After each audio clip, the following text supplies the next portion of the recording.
loin de la joie. Or, une fois la noce faite, une fois tués les violons, remisés les habits de fête, bijoux trop lourds, manteaux trop longs, le prince aima sa jouvenette, certainement pendant 8 jours, mais, tel un air de clarinette, ça ne peut pas durer toujours.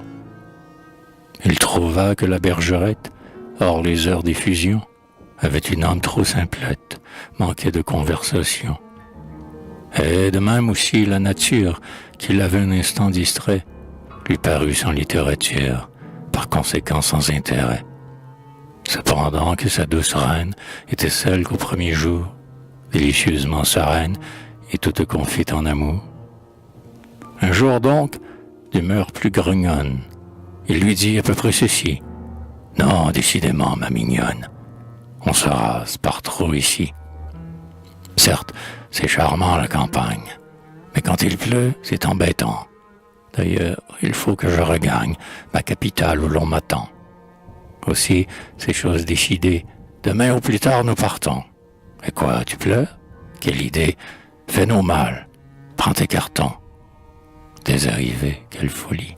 De ce prince le premier soin fut de reléguer sa jolie et douce dame dans un coin du palais, parmi des femelles sans nombre, là pour la servir, mais qui bien plus tôt, les chamelles, s'empressèrent de la servir.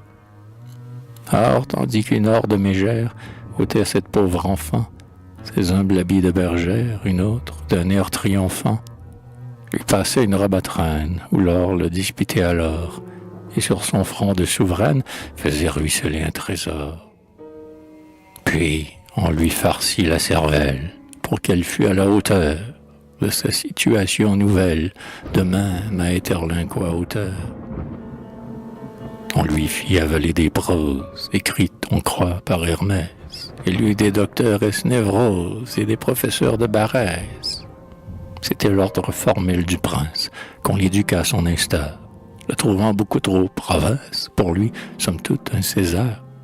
Puis il avait donc mis en consigne, de la sorte, jusqu'au jour qu'elle serait capable et digne de paraître devant sa cour. « Je suis la très humble servante, disait-elle, de Monseigneur.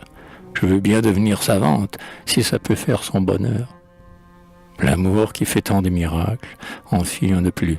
Elle apprit tout ce qu'on voulut sans obstacle. Elle devint femme d'esprit.